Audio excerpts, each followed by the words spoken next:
எல்லாருக்கும் good evening. இன்றைக்கி நம்ம தமிழ் கிளாஸ் ஸ்டார்ட் பண்ணியிருக்கோம். இதில் ஃபர்ஸ்ட்டு நம்ம இன்றைக்கி பார்க்க போகிறது என்ன பார்ட் அப்படின்னு பார்த்தீங்கன்னா, லாஸ்ட்டாக நடந்த குரூப் எக்ஸாம் இருக்கு இல்லையா, ஸோ அதுதான் நம்ம பார்க்க போகிறோம். ஏன் நம்ம இதை பார்க்க போகிறோம் அப்படின்னா, நியூ சிலபஸ் சேஞ்ச் பண்ணதுக்கப்புறம் 2025 ரெண்டு எக்ஸாம் தான் இது வரைக்கும் நமக்கு நடந்திருக்கு. ஒன்று குரூப் 2 2A அதோடைய ப்ரிலிம்ஸ், அதுக்கப்புறம் குரூப் 4 இது 2 எக்ஸாம் மட்டும்தான். ஸோ இந்த 2 எக்ஸாமுடைய கொஷின் பேப்பரில் உங்களுக்கு ஒரு அண்டர்ஸ்டாண்டிங் கிடச்சிட்டாலே உங்களால் கம்மிங் வரப்போகிற எக்ஸாமில் எதை படிக்கணும் என்ன பண்ணணுங்கிற ஒரு பேசிக் அண்டர்ஸ்டாண்டிங் தெரிஞ்சிடும். அதை வச்சு உங்களால் 70+ கொஷின் ஈஸியாக போட்டுற முடியும். ஓகேவா? ஸோ அந்த ஆஸ்பெக்டில் தான் நம்ம இப்போ வந்து பார்க்க போகிறோம். கிளியராக எல்லாருக்கும்?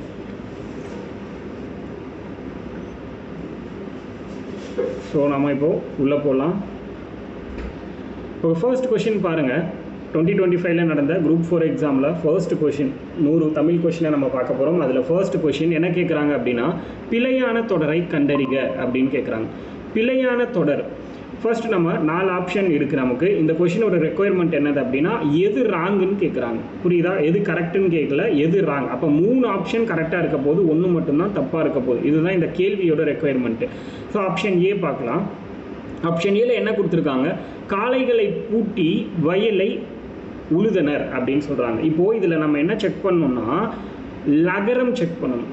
புரியுதுங்களா? ஸோ பிழையான தொடர் அப்படின்னா நம்ம இந்த இடத்துல இந்த கொஷினை பொறுத்த வரைக்கும் லகரம் தான் செக் பண்ணுற மாதிரி கொடுத்துருக்காங்க. ஸோ இது நம்ம வந்து யூனிட் 1லேருந்து கேட்டிருக்காங்க. யூனிட் 1லேருந்து 25 கொஷின் கேட்கணும் தமிழில். அந்த யூனிட் 1லேருந்து தான் இதை கேட்டிருக்காங்க. புரியுதுங்களா? அதில் என்ன இருக்குது, நமக்கு லகர வேறுபாடு அந்த கான்செப்ட் இருக்குது, நகர வேறுபாடு, ரகர வேறுபாடு அப்படின்னு ஒரு கான்செப்ட் இருக்குது. அதுலேருந்து தான் நமக்கு இந்த இடத்துல கொஷின் கேட்டிருக்காங்க. ஓகேவா? ஸோ அப்போ காளைகள் அப்படின்னா லகரம் கரெக்டு தான், பொது லகரம் கொடுத்துருக்காங்க. காளைக்கு பொது லகரம் தான் வரும். ஸோ இந்த இடத்த தான் நம்ம செக் பண்ணும். அதுக்கடுத்து வயல்ல என்ன இல்லு கொடுத்துருக்காங்க, லா, அந்த லகரம் கரெக்டாக இருக்கான்னு செக் பண்ணும். கரெக்டாக இருக்குது. அப்போது அதே மாதிரி உழுதனர், அதில் என்ன லகரம் இருக்குது, சிறப்பு லகரம், அதுவும் கரெக்டு.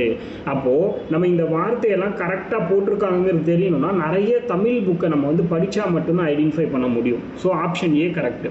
ஆப்ஷன் பியில் என்ன சொல்லியிருக்காங்க, மலை மீது ஏறி கல்வெட்டுகளை கண்டறிந்தனர் அப்படின்னு சொல்கிறாங்க. அப்போ மலை மீது அப்படின்னும் போது அந்த மலை லை லகரம் இருக்கா, அது என்னது, அது தனி லகரம். அப்போது இந்த லகரம் கரெக்டாக அப்படின்னா அதுவும் கரெக்டு. மலை மீது ஏறினா நம்ம சொல்கிறோம்ல, மலை கரடு முரடான பாறைகளை கொண்டது தான் நம்ம வந்து மலை அப்படின்னு நம்ம சொல்கிறோம். அந்த மலை ஏறுறது அப்படிங்கிற அந்த லை அப்படிங்கிறது தனி ரகரம் கரெக்டாக தான் வந்திருக்கு. அப்போது ஏரியில் ரகரம் கரெக்டாக தான் வந்திருக்கு. புரியுதா? மலை மீது ஏறி, அதே நம்ம வந்து சின்னரான்னு சொல்லுவோம்ல, நம்ம தெரியும் இல்லையா? ஸோ அந்த ரகரம் நம்ம அப்படி சொன்னால் தான் நமக்கு புரியும். ஸோ அந்த ரகரம் நம்ம போடும்போது அது என்ன மீனிங் ஆயிரும்னா, ஒரு தண்ணீரை கொண்ட பகுதியாக மாறிடும், அந்த ஏரிங்கிற மைண்ட் செட் ஆயிடும். ஸோ அடுத்தது கல்வெட்டுகளை கண்டறிந்தனர். ஸோ இந்த இடத்துலையும் கரெக்டாக இருக்குது. அடுத்தது காலையில் பூத்த மல்லிகை மனம் வீசியது அப்படின்னு சொல்கிறாங்க. தட் மீன்ஸ் இந்த காலைனா என்னது, ஆப்ஷன் ஏலேயே நம்ம பார்த்துட்டோம், காளைகளை பூட்டி வயலை உழுதனர். தட் மீன்ஸ் ஒரு எருதை தான் நம்ம காளைன்னு சொல்கிறோம். அப்போ இந்த இடத்துல காலங்காத்தால பூத்த மல்லிகை மனம் வீசியது அப்படின்னா அப்போ எந்த லகரம் வரணும், மலைக்கு பி ஆப்ஷனில் இருக்கே அந்த லகரம் வந்தால் தான் இந்த இடத்துல காளைங்கிறது கரெக்டு. அப்போது ஆப்ஷன் சியில் நமக்கு ஃபர்ஸ்ட் வேர்டில் தப்பு இருக்குது. அடுத்த பார்ப்போம். பூத்த மல்லிகைக்கு ஸ்பெல்லிங் கரெக்டான அதுவும் கரெக்டு, மனம் அது கரெக்டான அதுவும் கரெக்டு, வீசியது ஸோ நமக்கு வந்து கண்டிப்பாக தப்பு இதுதான். பட் இருந்தாலும் டி ஆப்ஷனை நம்ம செக் பண்ணணும். நெற்பயிர்கள் மழை நீரில் மூழ்கின, மழை நீர் கரெக்டான லகரம் தான் வந்திருக்கு, மூழ்கின அதுவும் கரெக்டான லகரம் தான் வந்திருக்கு. ஸோ அப்போது ஆன்சர் அப்படிங்கிறது சி ஆப்ஷன். ஏன் அப்படின்னா அதுதான் தவறானது அப்படிங்கிறத நமக்கு சொல்கிறாங்க. புரியுதா? ஸோ காலையில் அப்படிங்கிற வார்த்தையே நமக்கு வந்து தப்பு, மல்லிகை அப்படிங்கிறது நமக்கு கரெக்ட். அடுத்தது நம்ம 2வது கொஷின் போயிடலாம். 2வது என்னது, வினை முற்றுகளின் வகைகளோடு பொறுத்துக அப்படின்னு சொல்கிறாங்க. அது என்ன வினை முற்று அப்படின்னா, ஒரு லைன் கொடுத்துருக்காங்க, ஒரு 2-3 வார்த்தை இருக்குது அப்படின்னா அதில் வினை முற்றுனா கடைசி வார்த்தை தான் வினை முற்று அப்படின்னு அர்த்தம். அது சிம்பிளாக ஞாபகம் வச்சுக்கோங்க. அதாவது ஒரு வினை முற்று பெறக்கூடிய இடத்துல இருக்குன்னா அதுதான் வினை முற்று அல்லது முற்று வினை அப்படின்னு சொல்லுவாங்க. இப்போது அழிந்தது தீமை. இப்போ தீமைங்கிற வார்த்தைக்கு தான் அவங்க வந்து என்ன கேட்குறாங்க அப்படின்னா, அதை வந்து ஆப்போசிட் இருக்கக்கூடியதோட சேர்த்து வகைப்படுத்த சொல்கிறாங்க. பொறுத்துக அப்படிங்கிறது பொறுத்த சொல்லி கேட்குறாங்க நம்மக்கிட்ட. அப்போது அழிந்தது தீமை. அப்போ தீமைங்கிறது என்னது, தீமை அப்படிங்கிறது என்னது யோசிச்சு பாருங்கள். நன்மை தீமை இதெல்லாம் ஒரு நல்லது செய்கிறவன் கெட்டது செய்கிறவன் அப்படிலாம் சொல்கிறோம்ல, அது ஒருத்தங்கிட்ட இருக்கிற குணத்தை வச்சு பேசுகிறது. மைவிகுதி வந்தாலே அது ஒரு குணம் அப்படிங்கிறதும் நமக்கு தெரியணும். பட் அது வந்து நமக்கு ரொம்ப டீப்பாக போகும். பட் நல்லவன் கெட்டவன் யோசிக்கும் போது அது ஒரு குணம், அவனோட குணத்தை வச்சு நம்ம சொல்கிறது. அப்போது ஆப்ஷன் 3ல வரக்கூடியது கரெக்டாக. 3ங்கிறது எந்த ஆப்ஷனில் ஃபஸ்ட் இருக்குது? ஏ அண்ட் பியில் இருக்குது. அப்போ அடுத்தது நமக்கு வந்து தெரியணும். அற்றது பிறப்பு. பிறப்பு, பிறத்தல், இறத்தல் இதெல்லாம் ஒரு வகையான செயல்பாடுகள் இல்லையா? அப்போ செயல்பாடுங்கிறது எதை குறிக்கக்கூடியது? ஒரு தொழிலை குறிக்கக்கூடியது. அப்போ அது தொழில் பெயர். இப்போவே நம்மளால் ஆன்சர் ஃபைண்ட் அவுட் பண்ண முடியும். கரெக்டு தானே? ஆப்ஷன் பி அப்படின்னு. ஸோ மீதி இருக்கிறதையும் பார்க்கலாம். நல்லது கை. கைங்கிறது என்னது? நம்ம உடலில் இருக்கக்கூடிய ஒரு உறுப்பு, மனுஷனில் இருக்கக்கூடிய ஒரு சினை, உறுப்புனா சினை, அதை குறிக்கக்கூடியது. அப்போ ஒன்று. குளிர்ந்தது நிலம். நிலம்ங்கிறது ஒரு இடம், ஒரு இடத்தை குறிக்கக்கூடிய சொல் இடப்பெயர். அப்போ இது எங்கேருந்து கேட்டிருக்காங்க அப்படின்னா வினைமுற்றுங்கிற கான்செப்டில் கேட்டிருக்காங்க. ஸோ இதுவும் எங்கேருந்து கேட்டிருக்காங்கன்னா நமக்கு அலகு 1 யூனிட் 1 தமிழில் யூனிட் 1ல் இருந்து தான் கேட்டிருக்காங்க அப்படிங்கிறது நமக்கு தெரியணும். புரியுதா? ஏன்னா நமக்கு வந்து வேர்ச்சொல்லில் இருந்து வினைமுற்று வினையச்சம் அந்த கான்செப்ட்லாம் மென்ஷன் பண்ணியிருப்பாங்க. அதுலேயே தான் நம்ம வினைமுற்று நம்ம இந்த இடத்துல பார்க்குறோம். அதுலேயும் முக்கியமாக நம்ம என்னது, அதாவது பெயர் எத்தனை வகைப்படும் அப்படிங்கிற மாதிரி நம்ம வந்து இந்த இடத்துல பார்க்குறோம். கிளியரா? பெயர் சொல் அப்படிங்கிற இதில் நம்ம வந்து பார்க்குறோம். சொல் அப்படின்னு ஒன்று கான்செப்ட் இருக்கு இல்லையா, அதுக்கு கீழே. அடுத்தது செற்றம். 3வது கொஸ்டினில் செற்றம்ங்கிற சொல்லோட எதிர் சொல்லை கண்டறி. நம்ம என்ன பண்ணுவோம், செற்றம் அப்படின்னா பகை, அதோட பொருள். டைரெக்டாக ஆப்ஷன் ஏன்னு ஆன்சரை போட்டு வந்துடுவோம். ஆனால் கேள்வியில் என்ன கேட்குறாங்க, செற்றம்ங்கிற சொல்லுக்கு எதிர்ச்சொல் என்ன அப்படின்னு கேட்குறாங்க. அது தெளிவாக புரிஞ்சுக்கணும். நிறைய பேர் பண்ணுற மிஸ்டேக் அதுதான். அந்த வார்த்தையை பார்த்த உடனே ஆப்ஷன் ஏ, முழு கொஸ்டினை படிக்க மாட்டோம், ஏன்னு மார்க் பண்ணிடுவோம். ஆனால் அதை பண்ணவே கூடாது. லாங்குவேஜை பொறுத்த வரைக்கும் முழு கொஷினை தெளிவாக படித்ததுக்கு அப்புறம் தான் ஆப்ஷனே நம்ம கண்ணில் பார்க்கணும். எடுத்தவொடனே ஆப்ஷனை கண்ணில் பார்க்கக்கூடாது. அப்போ செற்றம்ங்கிற சொல்லோட எதிர்ச்சொல் கேட்குறாங்க. இந்த ஒரு கேள்வியில் 4 கேள்வி அடங்கியிருக்கு. இப்படி தான் நம்ம படிக்கணும். புரியுதா? ஸோ இப்போ எப்படி இருக்குன்னு பாருங்கள். செற்றம்னா அதோட பொருள் பசு, சாரி பகை. செற்றமுடைய பொருள் என்ன அப்படின்னா பகை. பட் ஆனால் ஆப்ஷனில் என்ன இருக்குது, பகையும் இருக்குது, பட் இன்னும் நிறைய இருக்குது. பட் கேள்வி எதிர்ச்சொல்னு கேட்குறாங்க. பகைங்கிறது செற்றம், இது நமக்கு கிளியராக இருக்குது. இப்போது பகைக்கு ஆப்போசிட் என்னது, நட்பு. கரெக்டாக? பட் ஆனால் நட்பு ஆப்ஷனில் இல்லை. ஸோ ஆப்போசிட் நம்மளால் சொல்லவே முடியாது. கிளியராக? அப்போது நட்புன்னா அதுக்கு என்ன வேறு பொருள் இருக்குது 4 ஆப்ஷனில்? கேண்மை. கேண்மைனா நட்பு, அதுவும் டன்னகரம் வரணும் 3 சொல்லினா.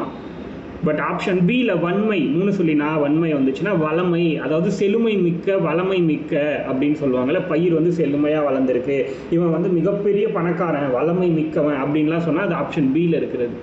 ஆப்ஷன் சி வன்மை, அது என்னது, அது வந்து வலிமைன்னு சொல்லலாம். ஆப்ஷன் சியில் இருக்கிற வன்மைனா என்னென்னா வலிமை, ஸ்ட்ராங்காக இருக்கிறது அப்படி சொல்லலாம். ஸோ இந்த மாதிரி ஒவ்வொரு ஆப்ஷனும் நம்ம வந்து பொருள் தெரிஞ்சதுன்னா ஈஸியாக நம்மளால் ஆன்சர் பண்ணிட முடியும் அப்படிங்கிறது நமக்கு இது தெரியும். இது வந்து மேக்ஸிமம் ஸ்கூல் புக்லேயே இருக்கிற ஒரு இன்ஃபர்மேஷன் தான்.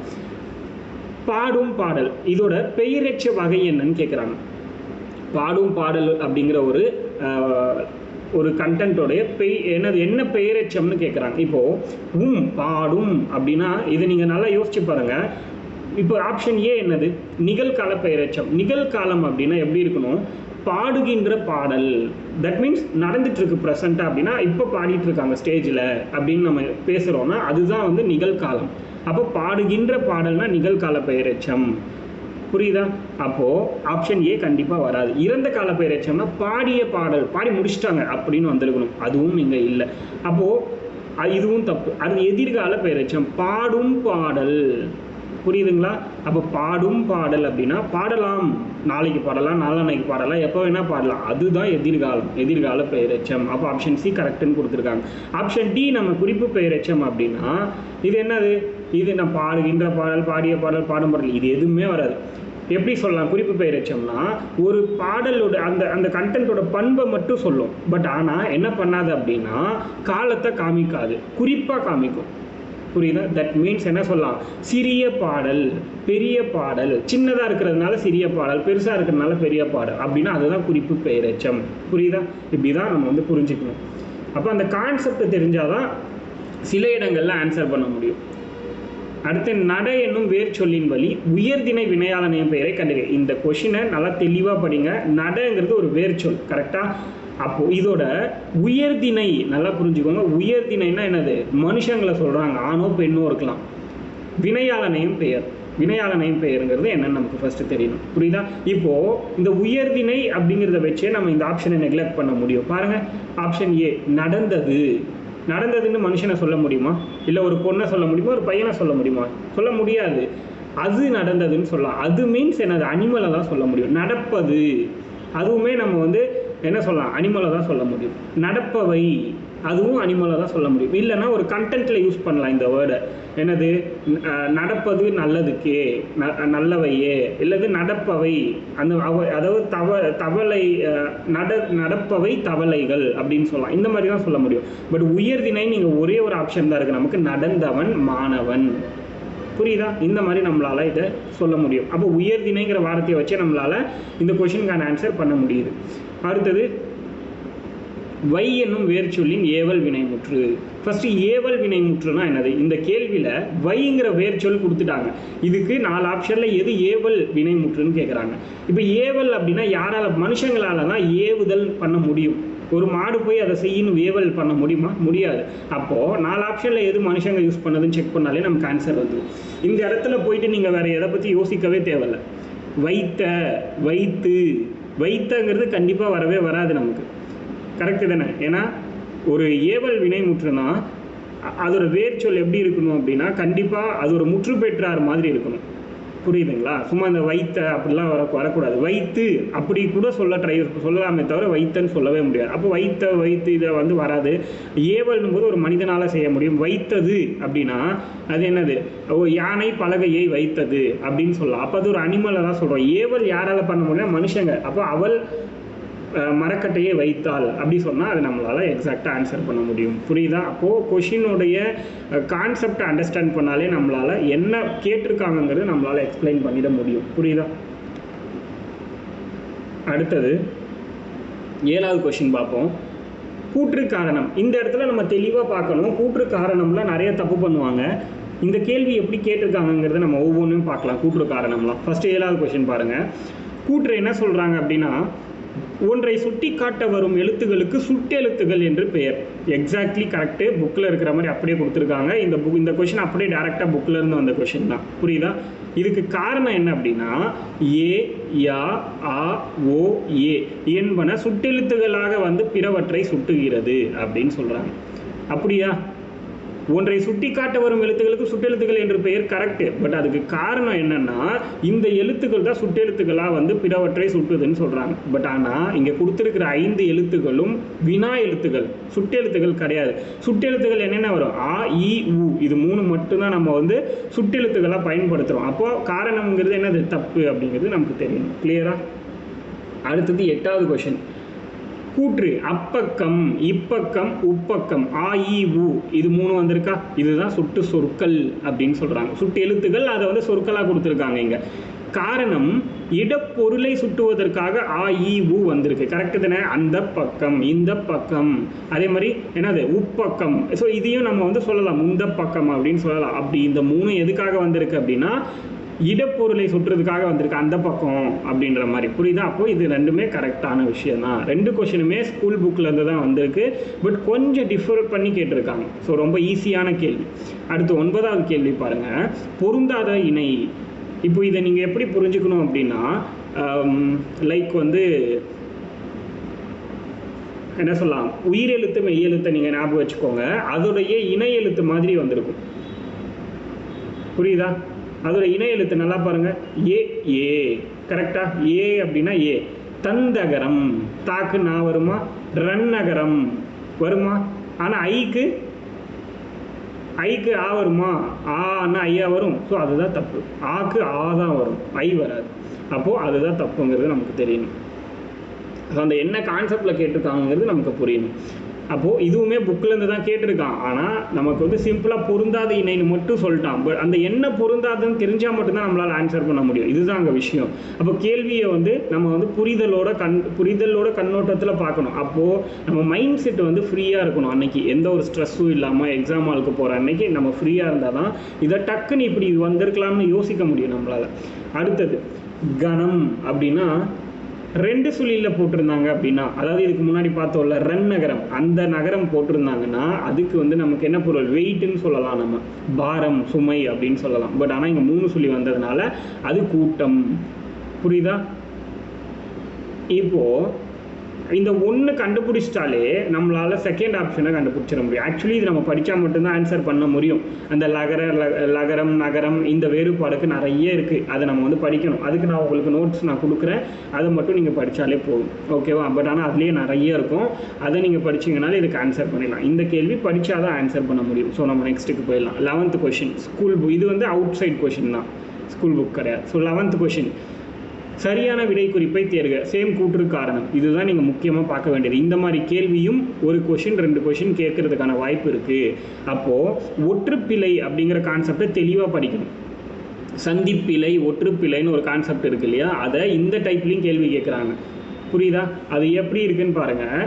தந்த பலகை என்பதன் பொருள் கொடுத்த பலகை என்பது ஆகும் அப்படின்னு சொல்கிறாங்க. தந்த பலகை அப்படின்னா கொடுத்த பலகைன்னு பொருள் கிடையாது. அந்த இடத்துல தந்த பக்கத்தில் இப்பு வந்ததுனால இது வந்து யானையின் தந்தத்தால் செய்யப்பட்ட பலகை அப்படின்னு தான் பொருள் வரணும். பட் ஆனால் அங்கே என்ன கேட்டிருக்காங்க, கொடுத்த பலகைன்னு சொல்கிறாங்க. இப்பு வரலன்னா கொடுத்த பலகை தான் மீனிங். பட் இப்பு வந்ததுனால அது கம்ப்ளீட்டாக மீனிங் மாறிடுச்சு. கூற்று தப்பு அப்போ கண்டிப்பாக. புரியுதா? அப்போ இப்பு போடுறதுனால எவ்வளோ சேஞ்சஸ் இருக்குது பார்த்தீங்களா, ஒரே ஒரு எழுத்துனால. ஸோ காரணம் பார்க்கலாம் என்ன சொல்கிறாங்க, அதாவது கரெக்டாக இருக்கான்னு. 2 சொற்களுக்கு இடையில் இப்பு என்ற ஒற்றெழுத்து மிகுந்து வந்ததுனால தான் கொடுத்த பலகைங்கிற பொருளை குறிக்குது அப்படின்னு சொல்கிறாங்க. ஸோ அது 2 நடுவில் இப்பு வந்ததுனால தான் அது தந்தத்தால் செய்யப்பட்ட பலகைனே வந்திருக்கணும். பட் அப்படிங்கிறதுனால நம்ம இந்த 2 விஷயமே தப்புங்கிறத நம்ம புரிஞ்சுக்கணும். கிளியரா? அடுத்தது, பின்வருவனவற்றுள் சந்திப்பிழையற்ற சொற்றொடரை தேர்க அப்படின்றாங்க. சந்திப்பிழை அப்படின்னும் போது அங்கு இங்கு எங்கு இது பக்கத்தில் ஒற்றெழுத்து வந்தால் தான் அது கரெக்டு. சிம்பிளாக நீங்கள் இது வந்து 8th 9th புக்கில் நீங்கள் இதை படிச்சிருப்பீங்க இல்லையா. 8th 9th புக்கில் வந்து பார்த்தீங்கன்னா நார்மலாக எங்கெல்லாம் ஒற்றுமிகும் எங்கெல்லாம் ஒற்றுமிகாது அப்படின்னு ஒரு டைட்டிலே தனியாக கொடுத்துருப்பாங்க இலக்கணமில், ஒரு சில இயலில். புரியுதா? 8th புக்கில் ஒரு இயர்லையும் 9th புக்கில் ஒரு இயர்லையும் தனியாகவே கொடுத்துருப்பாங்க. அப்போது அந்த இடத்துல நீங்கள் படிச்சிருப்பீங்க அங்கு இங்கு எங்கு இந்த மாதிரி வரக்கூடிய இடத்துல கண்டிப்பாக ஒற்று வரணும். அப்போ 4 ஆப்ஷனில் எங்கே ஒற்று வருதோ அதுதான் வந்து பிழையற்ற சொற்றொடர். அங்கு கேட்டேன், அங்கே மட்டும்தான் இக்கு வருது. ஸோ இது 3மே வரலை. பட் இந்த கேள்வியெலாம் ரொம்ப கன்ஃபியூஸ் ஆனாங்க ஸ்டூடெண்ட்ஸ். காரணம் என்னென்னா இந்த டைமில் அந்த இப்படி தான் கேட்பாங்கிற ஒரு அவேர்னஸே கிடையாது. ரொம்ப சிம்பிளாக இருக்கும்னு நினச்சி எல்லாரும் போயிட்டாங்க. அதனால தான் இந்த கஷ்டம். அடுத்தது, காப்பு, செங்கீரை, தாள், சப்பானி, முத்தம், வருகை, அம்புலி இவற்றை அகரவரிசைப்படி சீர் செய்க. ஸோ இந்த அகரவரிசைப்படி குறைஞ்சபட்சம் 1 இல்லை 2 கொஷின் அதிகபட்சம் வரலாம். 3 கொஷின் வரைக்கும் அதிகபட்சம் வர்றதுக்கு வாய்ப்பு இருக்குது. இந்த கொஷின் வந்துச்சுன்னா ஃபஸ்ட்டு நம்ம எப்படி எடுக்கணும், அது கேள்வி எப்படி வேணால் இருக்கலாம். அதாவது உயிரெழுத்தும் மெய்யெழுத்தும் கலந்தும் கொடுத்துருக்கலாம். உயிரெழுத்தும் மெய்யெழுத்தும் கலந்து கொடுத்துருந்தாங்கன்னா ஃபஸ்ட்டு உயிரெழுத்தை ஃப்ரண்ட்டில் போடணும். இப்போ வந்து இதில் உயிரெழுத்து எங்கே இருக்குது, அம்புலிங்கிறது இருக்குது. அம்புலியை தான் ஃபஸ்ட்டு வார்த்தையாக கொண்டு வரணும், ஆங்கிறது இருக்குது. அடுத்து மெய்யெழுத்தில் நம்ம வந்து காங்காச்சா நமக்கு தெரியணும். அது தெரிஞ்சால் தான் நம்மளால் இதை ஆர்டரே பண்ண முடியும். புரியுதா? அப்போ ஃபஸ்ட்டு கா, அதில் கா வந்துருச்சு. காங்கா சா வந்துருச்சு. ஃபஸ்ட்டு 3 ஆப்ஷன் 4 ஆப்ஷனுமே அப்படி தான் இருக்குது. அதுக்கு அடுத்து பார்த்தீங்கன்னா சா, பட் ஆனால் ஃபஸ்ட்டு 3 ஆப்ஷன் தான் சப்பானி அப்படிங்கிறது வருது. பட் அதுக்கு இல்லை செங்கீரை வருது. சாக்கு அப்புறம் தான் சே. கரெக்டாக? சா, சா, சி, சி, சே, சே, சை, சோ, சோ, சவ் அப்படின்னு வரணும். இந்த ஆர்டரும் நமக்கு தெரியணும். காங்காச்சா ஆர்டர் மட்டும் தெரியக்கூடாது, இந்த ஆர்டரும் நமக்கு தெளிவாக தெரியணும். கிளியராக? அப்போ தான் நம்ம இதை வந்து நம்மளால் ஆர்டர் பண்ணி வைக்க முடியும். ஏன்னா எப்படி கேட்கலான்னா இந்த மாதிரி சட்டம், சப்பானி, செங்கீரை, சோப்பு, சைதாப்பேட்டை, அதுக்கடுத்து வந்து சவுடாம்பிகை, இந்த மாதிரி ஒரே சாவரிசையில் இருக்கிறதே மாற்றியும் கேட்கலாம். அப்படி கேட்டாலும் ஆன்சர் பண்ண தெரியணும். அதுக்கு தான் நம்ம இதை தெளிவாக 2 டைப்லேயும் நம்ம வந்து படித்து வச்சுக்கணும். புரியுதா? ஸோ இதில் இருந்து 2-3 கொஷின் கேட்குறதுக்கு வாய்ப்பு இருக்குது, இல்லை ஒன்றே கேட்குறதுக்கும் வாய்ப்பு இருக்குது. நம்மளால் இப்படி இத்தனை தான் கேட்கணும் நம்மளால் சொல்ல முடியாது. அது அவங்களோட இஷ்டம், எப்படி வேணால் கேட்கலாம். புரியுதா? அடுத்த கொஷின் போயிடலாம். கூற்று, பிழையை திருத்தணும் அப்படின்னு சொல்கிறாங்க. இதில் கூற்று என்ன சொல்லியிருக்காங்க நமக்கு, ஒரு அணில் மரத்தில் ஏறியது அப்படின்னு சொல்கிறாங்க. இது கரெக்டா அப்படின்னா அணில் அப்படிங்கிற வார்த்தை என்னது? அங்கே வந்து உயிரெழுத்து இருக்குது. ஆ அப்படிங்கிறது ஒரு உயிரெழுத்து. அந்த உயிரெழுத்துக்கு முன்னாடி ஒரு பயன்படுத்தணுமா ஓர் பயன்படுத்தணுமான்னு கேட்டால் ஓர் அப்படிங்கிற ஒரு வார்த்தையை தான் பயன்படுத்தணும். ஒருங்கிறது பயன்படுத்தக்கூடாது. எங்கே ஒரு பயன்படுத்தணும்னா உயிர்மை எழுத்து. ஒரு நத்தை மரத்தில் ஏறியதுன்னா கரெக்டு. நாங்கிறது என்னது? அது உயிர்மை எழுத்து. இந்த கூட்டல் ஆ நா அப்படின்னு கன்வெர்ட் ஆகும். அப்போ நமக்கு வந்து ஒருங்கிறது கரெக்டு. பட் ஆனால் ஆங்கிறது என்னதுன்னா உயிர் எழுத்து. உயிர் எழுத்துக்கு முன்னாடி எப்பவுமே ஓருங்கிறது தான் பயன்படுத்தணும். அப்போ கூற்று தவறு. காரணம் என்னது? உயிர் எழுத்துகளில் தொடங்கும் சொற்களுக்கு முன்னர் ஓர் பயன்படுத்த வேண்டும். ஆனால் காரணம் கரெக்டாக கொடுத்துருக்கான். உயிர் எழுத்துக்களில் தொடங்கும் சொற்களுக்கு முன்னர் ஓர் பயன்படுத்தணுங்கிறது. அப்போது கூற்று தவறு, காரணம் சரி. இது நமக்கு வந்து அந்த இடத்துல அண்டர்ஸ்டாண்டிங் இருக்கணும். அப்போது நம்ம இதை படிச்சிருக்கணும். 6th 7th புக்லேயே நமக்கு இந்த விஷயத்தை வந்து கொடுத்துருப்பாங்க. புரியுதா? ஆனால் இலக்கணத்தில் ஒரு எண்ட் ஆஃப் த பேஜஸில் கொடுத்துருப்பாங்க ஒரு இயலில். ஸோ நம்ம கண்டிப்பாக இப்போ என்ன பண்ண போகிறோம்னா குறைஞ்சபட்சம் 50லேருந்து 60 கொஷின் ஸ்கூல் புக்கிலேருந்து தான் வரப்போகுது. ஒரு சில எக்ஸாமில் 70 கொஷின் வரைக்கும் 80 கொஷின் வரைக்கும் கூட ஸ்கூல் புக்லேயே வரும். அப்போது நாம் ஃபஸ்ட்டு எங்கே போய் படிக்க போகிறோம்னா இந்த கொஷின் பேப்பர் முடித்த உடனே ஸ்கூல் புக்குக்கு தான் போக போகிறோம். 6th to 12th வரை இருக்கக்கூடிய எல்லா இலக்கண பகுதியும் நாம் வந்து படிக்க போகிறோம். புரியுதா? ஸோ இதே மாதிரி நம்ம தமிழில் கிளாஸ் எடுக்க போகிறோம். 6th to 12th வரைக்கும் இருக்கிற இலக்கணம் முடித்ததுக்கு அப்புறம் நம்ம வந்து எக்ஸ்ட்ரா கொஷின்ஸ்க்கு போக போகிறோம். இதுதான் நம்மளோட pattern. Previous year question paper discussion, அதுக்கடுத்து 6th to 12th இலக்கணம், அதுக்கடுத்து எக்ஸ்ட்ராஸ். என்னென்ன புக்ஸ் எல்லாம் நான் உங்களுக்கு சொன்னனோ அந்த கான்செப்ட்லாம் நம்ம படிக்க போகிறோம். அடுத்து 15வது கொஷின். இது ஊர் பெயர்களோடு மருவு. இதுக்கு வந்து நான் உங்களுக்கு தனியாக நோட்ஸ் இதுக்குமே நான் கொடுத்துட்றேன். ஓகேவா? என்னென்ன மாதிரியான மருவு நம்ம வந்து படிக்கணும், எதெல்லாம் கேட்க வாய்ப்பு இருக்குங்கிறத ஒரு கான்செப்டை நம்ம வந்து உங்களுக்கு மென்ஷன் பண்ணி கொடுத்துடலாம். ஓகேவா?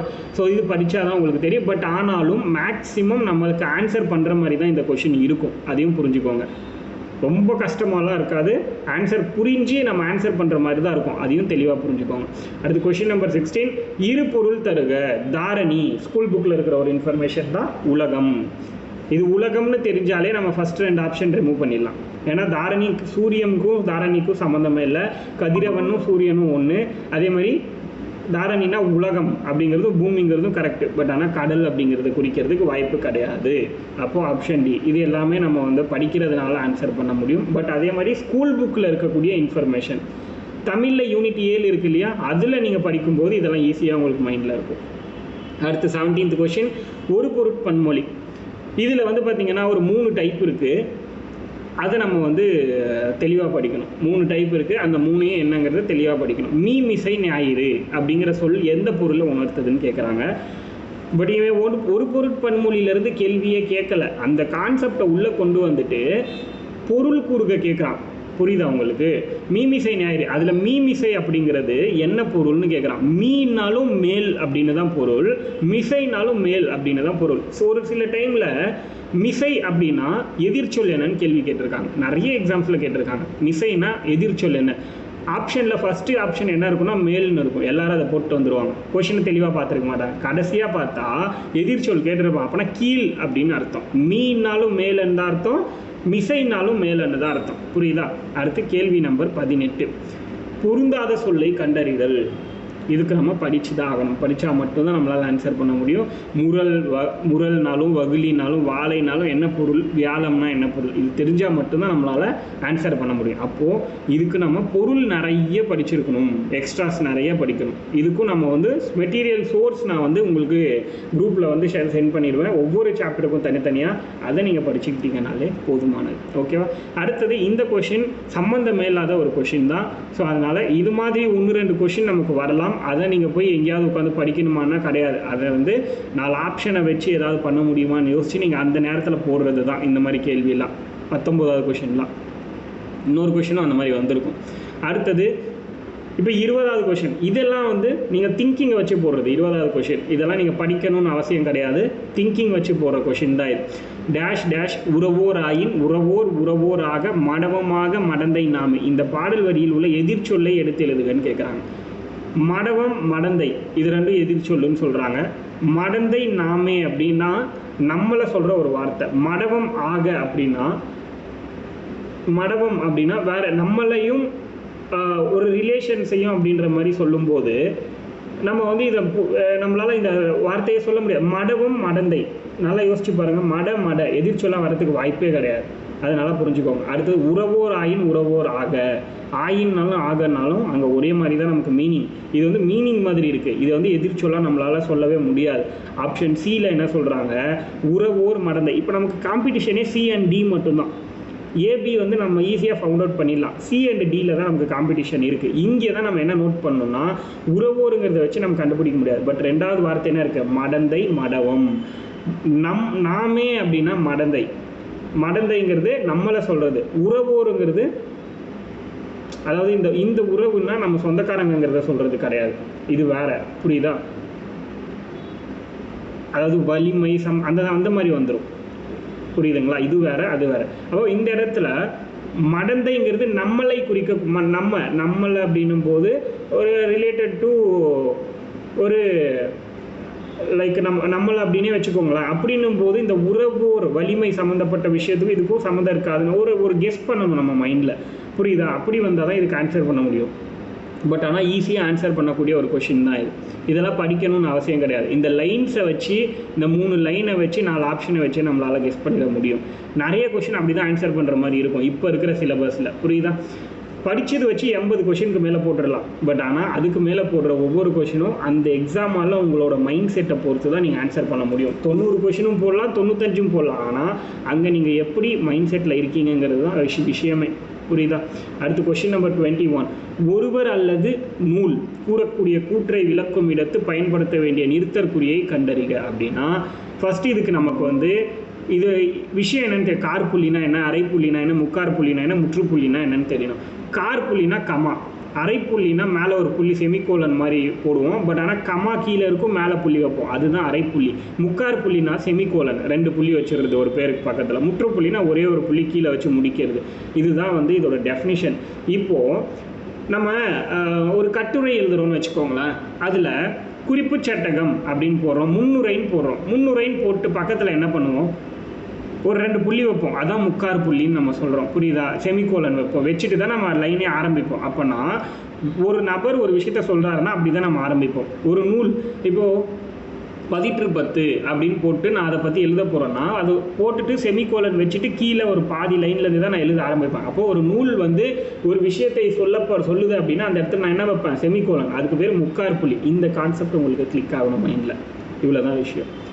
அடுத்தது பொறுத்துக. இந்த பொறுத்துகைக்கு நீங்கள் வந்து பொருள்களை படித்தா மட்டும்தான் ஆன்சர் பண்ண முடியும், புரியுதா? அதனால் இதை நம்ம விட்டுறலாம். ஸோ அப்போது இதுக்கு நீங்கள் வந்து வெளியே படிக்கணுன்றது அர்த்தம். இது ஸ்கூல் புக்கில் கிடையவே கிடையாது எங்கேயுமே. ஸோ அவுட் சைட் சோர்ஸில் தான் நம்ம போய் ஆகணும். அடுத்து ஒளிமரபு ஸ்கூல் புக்கில் எக்கச்சக்கமாக இருக்குது. பட் ஆனாலும் இது வந்து அவுட் சைடில் இருந்து வந்தது. ஆனால் ஸ்கூல் புக்கில் இருக்கிறத வச்சே நம்மளால் இதை கெஸ் பண்ண முடியும். ஏன்னா வண்டு அப்படின்னா என்னது, முரலும் அந்த நரலும் இதெல்லாம் அதை வச்சு கெஸ் பண்ணலாம். அதே மாதிரி சீரும்னா என்னது, பூனையை சொல்லலாம். அந்த மாதிரி நம்ம வந்து படித்ததை வச்சு படிக்காதது வந்துச்சுன்னா நம்ம கெஸ் பண்ணி போகிறதுக்கு நமக்கு வந்து தெரியணும், புரியுதா? அந்த ஒரு விஷயம் நீங்கள் மைண்டில் வச்சுக்கணும். புல் மீன்ஸ் பறவைன்னு அர்த்தம். பறவை என்ன பண்ணலாம் அப்படின்னா சிமில்கும் அப்படிங்கிறது இது கெஸ் பண்ணி போடுறது தான். பட் ஆனால் இது படிக்கிறதுக்கு இது எங்கேயுமே கிடையாது, இப்பயுமே இது வந்து கிடைக்கல. இது வந்து பெருசாக எங்கே இருக்குது அப்படிங்கிறது.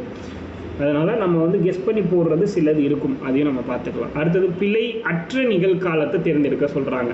நல்லா புரிஞ்சுக்கோங்க, 2 ரெக்குயர்மெண்ட் இருக்குது. நிகழ்காலமாக இருக்கணும் நீங்கள் பார்க்குற ஆப்ஷன், அதே மாதிரி அது பிழை இல்லாமையும் இருக்கணும். கண்ணன் நேற்று வருவான், ஃபஸ்ட்டு இது பிழை.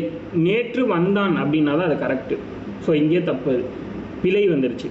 அடுத்து அன்பு நாளை வந்தான், நாளை வருவான்னு இருக்கணும், புரியுதா? அப்போ அதுவும் தப்பு, பிழை இருக்குது. கவின்மொழி வருவாள், இது பிழை இல்லை. நிகழ்காலமான்னு கேட்டால் எதிர்காலம். வருவா, எப்போ வேணால் வருவா, நாளைக்கே வரலாம், இன்றைக்கே வரலாம், எப்போ வேணால் வரலாம். ஆனால் எதிர்காலம். ஃபஸ்ட்டு 2 ஆப்ஷனுமே நம்ம வந்து பிழை இருக்கா இல்லையாங்கிறதுலே நெக்லெக்ட் பண்ணிட்டோம். 2வது ஆப்ஷனில் 3வது ஆப்ஷனில் பிழை இல்லை, ஆனால் நிகழ்காலம் இல்லை. ஸோ 2வது ரெக்குயர்மெண்ட்டுக்கு இது வந்து மேட்ச் ஆகலை. அடுத்து 4வது ஆப்ஷனுக்கு வாங்க. பூமி சுழல்கிறது. பூமி சுழல்கிறதுங்கிறது பிழை இல்லை. நிகழ்காலமானு கேட்டால் எஸ், எக்ஸாக்ட்லி. இப்போயும் சுழலும், நாளைக்கும் சுழலும், எப்போவுமே சுழல்ந்துக்கிட்டு தான் இருக்கும். அப்போ இதுதான் கரெக்டான ஆன்சர். அடுத்து 25th கொஷின். இந்த கொஷினும் நல்லா பாருங்கள்.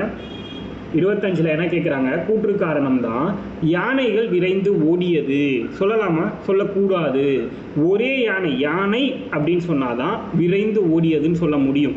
அது அப்படின்னு எப்போ பயன்படுத்தணும்னா அது ஒன்றே ஒன்று, அதாவது என்ன சொல்லுவாங்க அப்படின்னா ஒன்றன் பாலை குறிக்கும் போது தான் அதை வந்து ஓடியது அப்படின்னு சொல்ல முடியும், தூங்கிறது பயன்படுத்த முடியும். இங்கே வந்து பலவின் பால், அதாவது ஒரு 100 யானைகள் அப்படிங்கிற மாதிரி கணக்காயிடும். இது யானைக்கல் அப்படின்னு வரும்போது ஓடின அப்படின்னு தான் வரணும். அப்போ கூற்று தப்பு. காரணம் என்ன சொல்கிறாங்கன்னு பார்ப்போம்.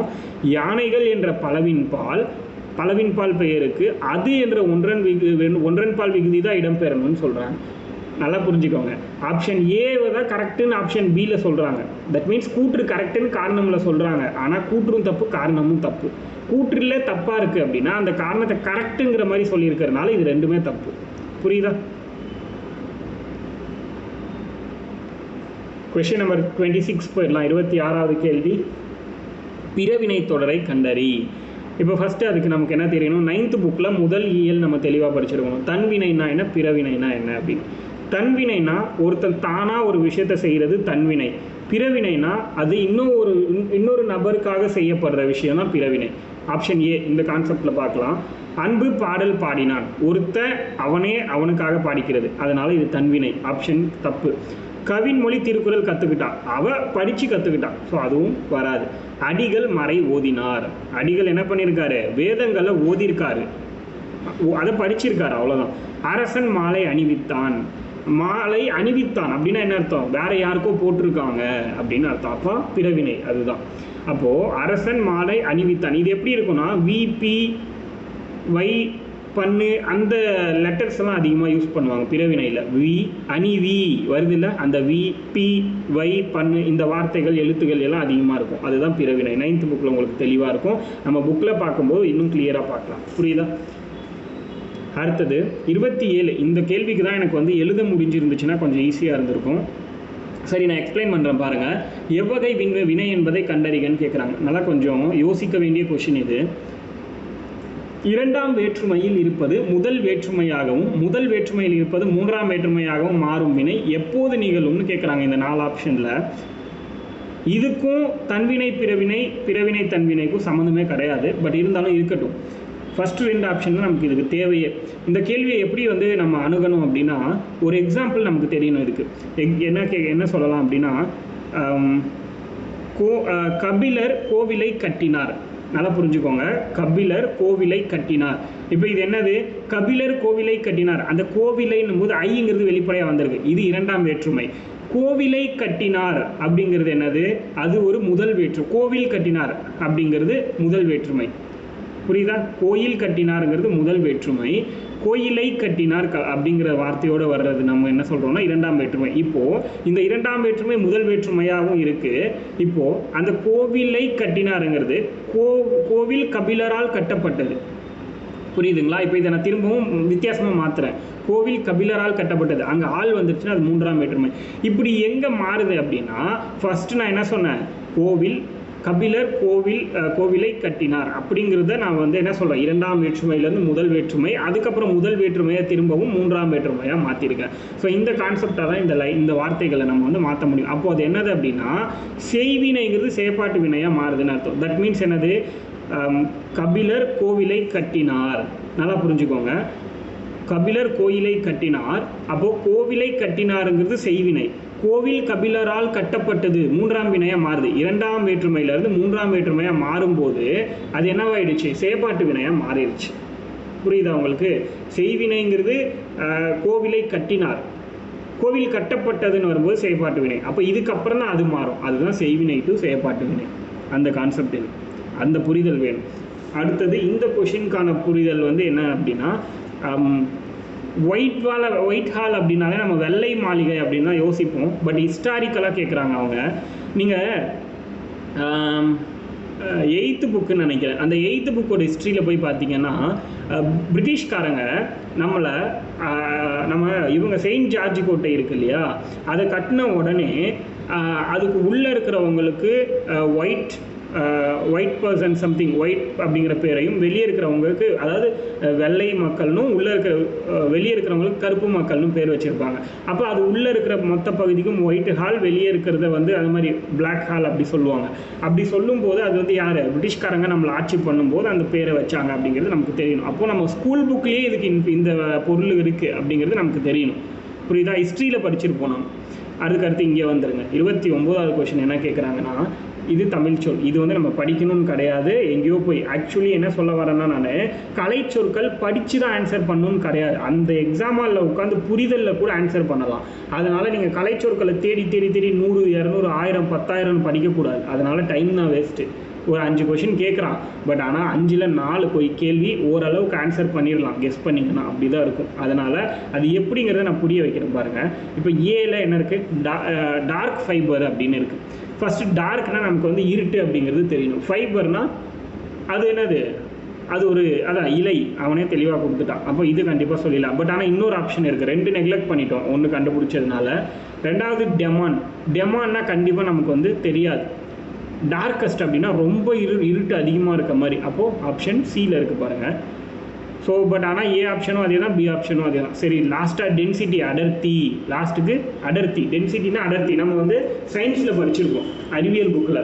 அப்படி படிக்கும்போது இதுக்கான ஆன்சர் நமக்கு கண்டிப்பாக தெரிஞ்சிருக்கும். ஸோ இப்போ ஈஸியாக நம்மளால் இதுக்கான ஆன்சரை மேட்ச் பண்ணிட முடியும். ஸோ இப்படி தான் நம்ம 4த்தையும் வச்சு மாற்றி யோசித்து ஃபைண்ட் அவுட் பண்ணணும் இந்த மாதிரி கேள்விக்கு. அடுத்தது இது கொஞ்சம் கஷ்டமான கேள்வி தான். இதை நம்ம வந்து அவ்வளோ ஈஸியாக கண்டுபிடிச்சிடலான்னு சொல்லிட முடியாது. ஆக்சுவலி இது ஒவ்வொரு டிபார்ட்மெண்ட்டுக்கும் தனித்தனியாகவே டிவிஏ இருக்காங்க இல்லையா, தமிழ் விர்ச்சுவல் அகாடமி, அவங்க வந்து பிடிஎஃப் வெளியிட்டிருக்காங்க. பட் அதெல்லாம் படிக்க வேண்டாம் இந்த ஒரு கேள்விக்காக போய், புரியுதா? ஸோ இது அட்வான்ஸ், புவியியல் அட்வான்ஸ் அப்படின்னா கடற்கரை இயக்கம்னு சொல்கிறாங்க. ஸோ இதை விட்டுறலாம். நம்ம ப்ரீ சென்சார்ஷிப் இதெல்லாம் நம்ம கண்டுபிடிக்கலாம் ஈஸியாக. ப்ரீ அப்படின்னா ப்ரீ சென்சார்ஷிப் அப்படின்னும் போது நம்ம வந்து அவன் தெளிவாக நடுவில் ஒரு இதையும் கொடுத்துருக்கான் பாருங்கள், ஒரு ஐஃபனையும் கொடுத்துருக்கான். தட் மீன்ஸ் நம்ம வந்து முன் அப்படிங்கிறது தெளிவாக புரிஞ்சுக்கணும் அந்த இடத்துல. கிளியராக ஆப்ஷன் பி இது வந்து கன்ஃபார்மாக கண்டுபிடிச்சிடலாம். அது ஒன்று கண்டுபிடிச்சாலே நமக்கு அந்த ஐஃபன் போடுறதுக்கான காரணத்தை வச்சு கண்டுபிடிச்சாலே நம்ம ஏன்னு கன்ஃபார்ம் பண்ணிடலாம். பட் இன்னொன்று இதில் ஈஸியாக என்ன சொல்லலாம்னா, பொசஷன்னா உடைமை. இப்போது பேங்க்கில் நீங்கள் ஒரு லோன் வாங்கியிருக்கீங்க, எதுக்கு, வீடு கட்டுறதுக்கோ இல்லை வந்து ஏதாவது ஒரு பொருள், சோஃபா, ஃப்ரிட்ஜு, மிக்சிலாம் வாங்குறதுக்கு வந்து நீங்கள் ஒரு லோன் வாங்கியிருக்கீங்க. பட் ஆனால் அந்த லோனை கட்டலைன்னா பேங்க்லேருந்து ஒரு சில பீப்புள்ஸ் வீட்டுக்கு வருவாங்க, அவங்கள வந்து பொசஷன் எடுக்கிறவங்கன்னு சொல்லுவாங்க. அப்படின்னா நம்ம வீட்டில் நம்ம வாங்கி வச்சிருக்கிற பொருளெல்லாம் எடுத்துன்னு போகிறவங்க தான் பொசஷன் எடுக்கிறவங்கன்னு சொல்லுவாங்க. இது வந்து பேங்க்கில் பேசப்படுற ஒரு விஷயம், புரியுதா? அப்போ இதை வச்சு கண்டுபிடிச்சிடலாம். ப்ரெஸ்கிரிப்ஷன்னா நம்மளால் வந்து அந்த அளவுக்கு பெருசாக ஐடென்டிஃபை பண்ண முடியாது. ப்ரீமியம் அப்படின்னாலும் நம்மளால் இந்த இடத்துல சொல்ல முடியாது. அப்போ இந்த 2 விஷயத்தை வச்சு ஈஸியாக ஐடென்டிஃபை பண்ணிடலாம். கிளியராக? அடுத்தது வெட்டரன். இது வந்து ஸ்கூல் புக்லேயே இருக்குது, பட் ஆனால் நிறைய பேருக்கு தெரியல. ஸ்கூல் புக்லேயே திறனாளருங்கிறது இருக்குது, பட் என்ன புக்குங்கிறது எனக்கும் எக்ஸாக்டாக தெரியல. ஆனால் இது ஸ்கூல் புக்கில் இருக்குது, திறனாளர், வெட்டரன் அப்படின்னா. கிளேஷியர்னால் நார்மலாகவே ஸ்கூல் புக்கில் கொடுத்துருப்பாங்க, பனியாறு. ஜாகிரஃபியில் வந்து 8th புக்கில் ப்ராக்கெட்டில் இருக்கும் இது. அடுத்து தனிமரம் காடாதல் இல், இந்த பழமொழி. இப்போ பழமொழிங்கிறது நம்ம வந்து படிக்கணும், நிறைய படிக்கணும், புக்கை தாண்டி நிறைய படிக்கணுங்கிறது இந்த இடத்துல நம்ம தெரிஞ்சுக்கணும். தனிமரம் காடாகாது அப்படின்னா அப்போ நிறைய பேர் இருந்தால் தான் ஒரு விஷயத்தை சாதிக்க முடியும். நிறைய பேர் அப்படின்னு பார்க்கும்போது இந்த இடத்துல நட்பை பெருக்குதல் அப்படின்னு தான் நம்ம ஆன்சர் போடுவோம். பட் ரொம்ப இன்டெப்த்தாக நம்ம யோசிக்கும் போது தான் இதில் தெளிவாக புரியும். என்னது, தனிமரம் காடு ஆகாது, அதனால் யாருக்கிட்டையும் பகையை சேர்த்துக்காம நிறைய மக்களை உன் கூட வச்சுக்கோ அப்படிங்கிறது தான் இந்த இடத்துல மீனிங். புரியுதா? யாருக்கிட்டையும் பகை வச்சுக்காம எல்லா மக்கள் கூடயும் அன்பாயிரு, அதுதான் நல்லது அப்படிங்கிற மாதிரி இந்த இடத்துல நமக்கு புரிய வைக்கிறாங்க. ஸோ கொஞ்சம் டீப்பாக யோசிக்கிற மாதிரி இருக்கும். ஸோ இந்த குறள் வந்து பார்த்திங்கன்னா இன்னொரு விஷயம், திருக்குறள். இப்போ திருக்குறளுக்கு வரேன் நான். இப்போது பழமொழியை இப்படியும் கேட்குறாங்க. திருக்குறள்லையே சில லைன்ஸ் வந்து பழமொழியாக கொடுத்துருப்பாங்க, பழமொழி மாதிரி இருக்கும், அதை அப்படியே தூக்கி வச்சு கேட்குறாங்க. அது வந்து இவனுக்கு கொடுத்த 25 அதிகாரம் தானா அப்படின்னு கேட்டால் கிடையாது. 1330 திருக்குறளையும் நீங்கள் படிச்சு தான் ஆகணும் என்ன கேட்டால். அதுதான் நல்லது. பழமொழியில் எதை வேணாலும் கேட்கலாம். அதனால் ஒரு நாளைக்கு ஒரு 15 திருக்குறள் படிங்க உட்காந்து. காலையில் 10 திருக்குறள், சாயந்தரம் 10 திருக்குறள், 20 படிங்க ஒரு நாளைக்கு. அதை வந்து ரிவிஷனும் பண்ணுங்கள். காலையில் படிக்கிறது ஈவினிங் ரிவிஷன் பண்ணுங்கள், ஈவினிங் படிக்கிறத மறுநாள் காலையில் ரிவிஷன் பண்ணிவிட்டு அடுத்த 10 குறள் படிக்க ஆரம்பிங்க. ஒன்றும் தப்பு கிடையாது இல்லை. ஏன்னா 1330 குறளையும் படிக்கிறதுனால நம்ம நாலேஜ் தான் கெயின் ஆகும். அதனால் இருக்கிற எல்லா குறளையும் படிக்க ஆரம்பிங்க உட்காந்து. டெய்லி 20 குறள் படிங்க, ஈஸியாக முடிச்சுட்டு போயிடலாம். டெய்லி 20 குறள் போதுமானது. ஸோ இந்த குறளுக்கான பொருள் என்னன்னு பார்க்கலாம். அளக்கொண்டையெல்லாம் அளப்போம், இழப்பினும் பிற்பயக்கும் நற்பாலவை. இந்த குறளை நானும் படித்தது இல்லை, பட் ஆனால் இங்கே படிக்கும்போது எனக்கு என்ன புரியுது அப்படின்னா, நம்மக்கிட்ட எல்லாமே நான் போயிட்டுச்சுன்னா கூட நம்ம மற்றவங்களுக்கு நல்லது தான் பண்ணணும், யாரோட பொருளுக்கும் நம்ம ஆசைப்படக்கூடாது. அந்த மாதிரி நம்மளால் புரிஞ்சிக்க முடியும். புரியுதா? இப்போது இந்த குறள் என்ன பழமொழி உணர்த்துதுன்னு கீழே கேட்குறாங்க. எறும்பு ஊற கல்லும் தேயும். நான் சொன்ன பொருளுக்கு சம்மந்தமே இல்லை. ஊரார் உடைமைக்கு பேயாய் பரவாதே. இது யோசிக்க. சரி, அதை விட்டுட்டு 3வது ஆப்ஷன் வாங்க. கிட்ட நெருங்க முட்டைப்பகை, சம்மந்தமே இல்லை. குந்தி தின்றால் குன்றும் ஆளும். புரியுதா? உட்காந்து சாப்பிட்டா குன்றை கூட தின்னு முடிச்சிடலான்றாங்க. இதுக்கும் அதுக்கும் சம்மந்தம் இல்லை. நம்ம கிட்ட இருக்கிற எல்லாமே இழந்தா கூட மற்றவங்க கிட்ட போய் அவங்களோட பொருளை நம்ம திருடி நம்ம வந்து சாப்பிடணுன்ற அளவுக்கு நம்ம யோசிக்கக்கூடாதுன்னு சொல்ல வராங்க. அப்போ பி ஆப்ஷன் நம்ம கரெக்டுன்னு சொல்லலாம். பட் எல்லா குரலும் நம்மளால் இப்படி கெஸ் பண்ண முடியுமானா அதுதான் முடியாது. அடுத்தது மரபுத்தொடர். இந்த மரபுத்தொடருக்கு என்கிட்ட ஒரு PDF இருக்குது, நான் அதை உங்களுக்கு சென்ட் பண்ணிடுறேன். அந்த PDFல ஒரு 30 பேஜ் தான் இருக்கும். அதை மட்டும் தெளிவாக படிச்சிங்கனாலே அதுலேருந்து தான் கேட்பாங்க கண்டிப்பாக. அதை தாண்டி வராது. ஏன்னா அதுவுமே ஒரு பழங்காலத்து புத்தகம் மாதிரி தான். அதை தாண்டி பெருசாக இது வரைக்கும் வந்தது இல்லை இந்த 2 எக்ஸாம்லையும். அதனால் அதில் இருக்கிறத மொத்தத்தையும் தெளிவாக படிச்சுக்கோங்க. பட் இந்த கான்செப்ட் படிக்கலைன்னாலும் நம்மளால் ஆன்சர் பண்ண முடியும். புரியுதா? இப்போது அடரடி படரடி அப்படின்னா எப்படி சொல்கிறது, மனநிலை, குழப்பமான மனநிலை. என்ன சொல்கிறோம் அப்படின்னா பதட்டமாகவே இருக்கிறது. எப்போ பார்த்தாலும் அதை பண்ணலாமா, இதை பண்ணலாமா, இதை பண்ணலாமா, அதை பண்ணலாமா அப்படின்றது தான் வந்து பெரும் குழப்பம். அடரடி படரடி. சரி, இது எனக்கு தெரில அப்படின்னா அகட விகடம். தட் மீன்ஸ் என்னது, தந்திரமாக வேலை செய்கிறதுன்னு சொல்லுவாங்க. கேள்விப்பட்டிருக்கீங்களா? இதெல்லாம் வந்து நம்ம காலப்போக்கில் ஒவ்வொரு மாவட்டத்தை சேர்ந்தவங்ககிட்ட பேசும்போது நமக்கு கிடைக்கிற புரிதல் தான் இது. ஓகேவா? ஈரோட்டு அப்படின்னா உறுதியே இல்லாமல் இருக்கிறது. புரியுதுங்களா? அது கன்ஃபார்மேஷனே இல்லாமல் நம்ம வந்து ஒரு விஷயத்தை செயல்படுறது தான் ஈரோட்டு அப்படிங்கிறது. கை கூடுறது அப்படின்னா சித்தியர்கள். இது வந்து ஓரளவுக்கு புரிஞ்சிக்கலாம். பட் நீங்கள் அது கொஞ்சம் எந்த அளவுக்கு நீங்கள் நிறைய விஷயத்த லேர்ன் பண்ணுறீங்கன்றதை பொறுத்து இருக்குது. மற்றவங்ககிட்ட பேசுகிறத பொறுத்து இருக்குது. அந்த கான்செப்ட்லாம் படித்து தான் எழுதணும்னு கிடையாது. இது ஸ்கூல் புக்கில் இருக்கிறது தான் மரபுத்தொடர். காட்டில் சிங்கம் முழங்கும், யானை பிளிரும். ஸ்கூல் புக்கில் இருக்கிறது தான். புலினா உருமும், ஆந்தை அலரும், என்னது மீதி என்னது கத்தும், அதெல்லாம் இருக்குது. 38 ஊமையால் விளக்கப்படும் பொருத்தமான பொருள்களை வந்து கண்டுபிடிக்க சொல்கிறாங்க. அதாவது அலை ஓய்ந்த கடல் போல. அலை வந்து நின்றுச்சு அப்படின்னா கடல் எப்படி இருக்கும், ரொம்ப அமைதியாக இருக்கும் இல்லையா, அதுதான் சொல்கிறாங்க. அடி அற்ற மரம் போல. அதாவது அடியே மரத்தில் இல்லைன்னா என்ன ஆகும், கீழே விழுந்து போயிடும் மரம், பின்ன பறந்துக்கிட்டா இருக்கும் அடி இல்லாமல். அதுதான் சொல்கிறாங்க. மத்தில் அகப்பட்ட தயிர் போல. எப்படி இருக்கும், மற்ற வச்சு தயிரை நல்லா நம்ம வந்து கடைஞ்சிக்கிட்டே இருந்தோம்னா என்ன ஆயிரும், தயிர் உடஞ்சி போய் மோராக மாறிடும். புயலில் சிக்கிய பூங்கொடி போல. புயலில் சிக்கின பூங்கொடி எப்படி இருக்கும், நடுங்கிக்கிட்டு இருக்கும், செத்து போயிடுவோமான்னு. உகிர் சுற்றின் மேல் உலக்கை விழுந்தார் போல. இது பழமொழி. ஆனால் இதில் பொருள் தெரிஞ்சாதான் ஆன்சர் பண்ண முடியும். உகிர்னா நகம், அது தெரியணும் நமக்கு. அவ்வளோதான் விஷயமே, அவ்வளோதாங்க. உகிர்னா நகம், அது தெரிஞ்சதுன்னா ஆன்சர் பண்ணிட்டு போயிடலாம். அடுத்தது கால் புக். அது என்ன கால் புக் அப்படின்னா, இது வந்து ஆக்சுவலி இது என்னென்னா ரெஜிஸ்ட்ரேஷன் டிபார்ட்மெண்ட்டில் பயன்படுத்தக்கூடிய பெயர் இது எல்லாமே. அதே மாதிரி ரெவென்யூ டிபார்ட்மெண்ட்லேயும் இந்த நேம்ஸ் எல்லாம் யூஸ் பண்ணுவாங்க. நான் இதெல்லாம் தெரியும் எனக்கு. ஆக்சுவலி நான் சில ரெவென்யூ டிபார்ட்மெண்ட் மெம்பர்ஸோட பேப்பர்ஸ் எல்லாம் படிச்சிருக்கேன், அதனால் அது கொஞ்சம் தெரியும். அடுத்து அடாரிங்னா போற்றுதல். இதெல்லாமே நம்ம வந்து அந்த இடத்துல உட்காந்து போடுறது தான். சம்டைம்ஸ் இது வந்து நீங்கள் ஏதாவது ஒன்று நியூஸ் பேப்பரோ எங்கேயோ ஒன்று படிக்கும்போது கூட இது வந்து கிளிக் ஆகும். இந்த மாதிரிலாம் நம்ம வந்து ஓரளவுக்கு போட்டுக்கலாம். ஸோ இந்த கொஷின் சூப்பர் கொஷின். இது ஸ்கூல் புக்கு, தமிழ் எதுக்குமே இது சம்மந்தம் இல்லை. இது உங்களோட ஜென்ரல் நாலேஜை வச்சு போடுற கொஷின்.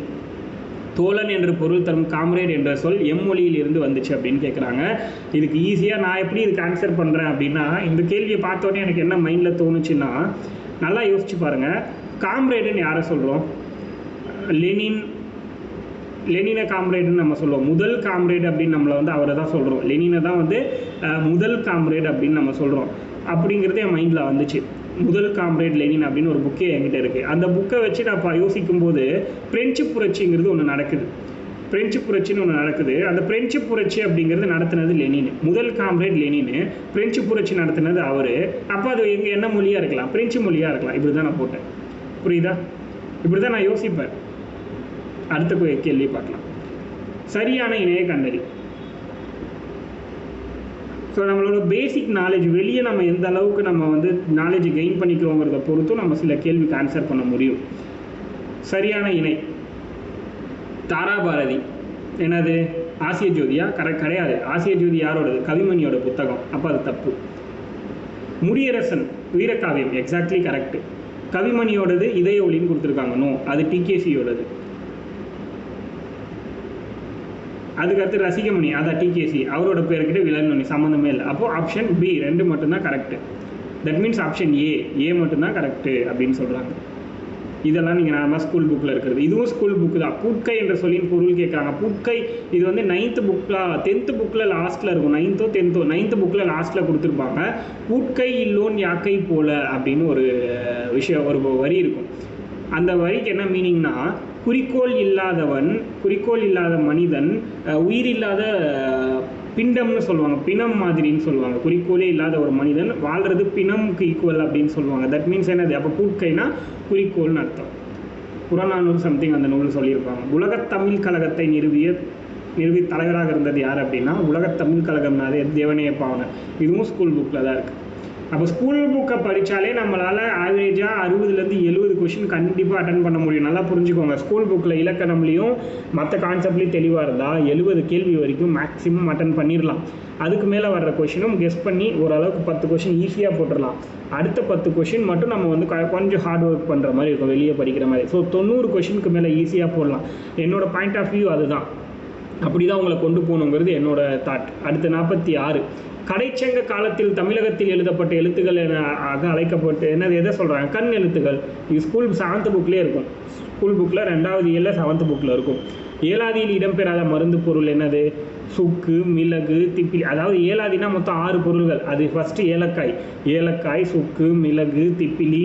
அடுத்து வந்து சிறுநாவற்பூ. சிறுநாவற்பூக்கு இன்னொரு பெயரும் கூட இருக்கும். ஓகேவா, சிறுநாவற்பூ இதுதான் இருக்கும். அதே மாதிரி நீங்கள் வந்து சிறுபஞ்ச மூலம் போனால் தான் கண்டங்கத்திரி, சிறுவழுதினை, சிறுமல்லி, பெருமல்லி, நெருஞ்சி அப்படின்னு 5 பார்ப்போம். அப்போ கண்டங்கத்திரிங்கிறது சிறுபஞ்ச மூலமில் வரக்கூடியது. அப்போ இந்த இடத்துல அது வராது அப்படிங்கிறது நமக்கு தெரியும். இதெல்லாம் பேசிக் தான். அதே மாதிரி ஏலாதி, சிறுபஞ்ச மூலம், அதுக்கப்புறம் வந்து பார்த்திங்கன்னா இன்னொரு நூல் இருக்கும் இல்லையா, இந்த 3 நூல்களில் இருந்து தான் வந்து ஒரு கொஷின் கண்டிப்பாக கேட்டுறாங்க எல்லா வருஷமும் தமிழில். அதுக்கடுத்து பாருங்கள் 48, பாடலின் அடி இடம்பெற்றுள்ள நூலின் பெயர். இது வந்து எல்லாருமே கொஞ்சம் தடுமாறின ஒரு கேள்வி தான். ஆக்சுவலி இது எங்கே இருக்குன்னா, 8th தமிழ் புக்கில், 8th இல்லை 7th தமிழ் புக்குன்னு நினைக்கிறேன். அதில் திரிகடுகம் அப்படின்னு ஒரு நூல் கொடுத்துருப்பாங்க. அந்த இதுக்கு முன்னாடி இருக்கிறதும் திரிகடுகம் தான். 47வது கொஷின் திரிகடுகம் சம்மந்தப்பட்ட ஒன்று தான் அதுவும். ஏன்னா திரிகடுகமும் வரும். 3 சொன்னோம் இல்லையா, ஏலாதி, சிறுபஞ்ச மூலம், திரிகடுகம், அந்த 3 தான். அதுலேருந்து ஒரு கொஷின் கண்டிப்பாக வரும். இங்கே 2 கேள்வி கேட்டிருக்காங்க அந்த 3லேருந்து.